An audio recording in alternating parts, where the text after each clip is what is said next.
माननीय parliamentary affairs minister, please listen and I will come to Devram ji, मैं इसके बाद बोलूंगा। सर, जब अपोजिशन पार्टी ने कुछ मांग किया है, हम उसको रेस्पॉन्ड करना चाहते हैं तो उसको सुनना चाहिए। आपने कुछ डिमांड किया है फिर सुनेंगे नहीं, इसका मतलब आप चर्चा नहीं चाहते हैं।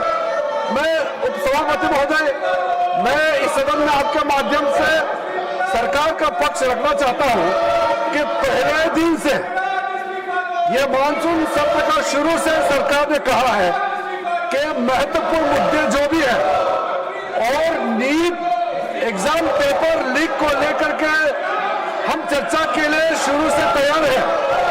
अभी भी हम तैयार हैं। हमने कांग्रेस के नेताओं को बताया, बाकी पार्टी के नेताओं को भी कहा है कि सरकार चर्चा के लिए तैयार है, लेकिन चर्चा कैसे हो इसका एक निर्णय चेयरमैनशिप का अध्यक्षता में सबसे मिलकर के बात करके हम तय कर सकते हैं। लेकिन अगर वो चर्चा नहीं कराने के लिए, व्यवधान डालने के लिए बहाना बुलाते हैं और वो कंडीशन लगाते हैं, ये तो ठीक बात नहीं है। हमारा सरकार हमारे युवाओं का भविष्य के लिए, हमारे छात्रों का भविष्य के लिए नीट एग्जाम और संबंधित मामले को लेकर के पूर्ण रूप से चर्चा के लिए तैयार है। और सरकार ने जो जो कदम उठाया है, एक एक करके ये कदम भी देश के लोगों के सामने में जानकारी रखना, ये हमारा दायित्व है और इस सदन का भी दायित्व है। इसलिए मैं चाहता हूं, जो आप चर्चा मांग रहे हैं, सरकार चर्चा के लिए तैयार है, फिर आप नाराबाजी लगा करके क्यों यहाँ पे आप डिस्टर्ब कर रहे हैं हाउस को। अभी कई मेंबर से मैंने बात की है, सब लोग चाहते हैं कि चर्चा होना चाहिए।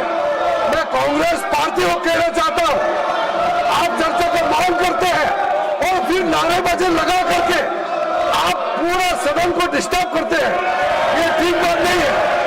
इसलिए मैं फिर आगे करना चाहता हूं सभापति महोदय आपके माध्यम से कि जैसे अपोजिशन पार्टी ने मांग किया है, जैसे सरकार चाहते हैं, हम मिलकर के समय तय करें, नियम हम जैसे चेयर से रूलिंग देंगे, मानने के तैयार है।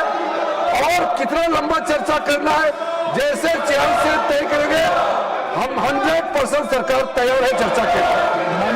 माननीय लीडर ऑफ द हाउस, माननीय उपसभापति जी, ये जो इंडी अलायंस गठबंधन है, इसका व्यवहार बहुत ही गैर जिम्मेदाराना व्यवहार है, गैर जिम्मेदाराना। और यह प्रजातांत्रिक विरोधी गतिविधि साफ साफ संसद में दिख रही है। संसद की मर्यादाओं को तार तार करके ये प्रजातांत्रिक मूल्यों का हनन कर रहे हैं। अभी अभी हमारे पार्लियामेंट्री अफेयर्स मिनिस्टर किरण रिजिजू जी ने बहुत स्पष्ट शब्दों में कहा है कि सरकार हर मुद्दे पर चर्चा करने के लिए तैयार है और इसके साथ साथ नीट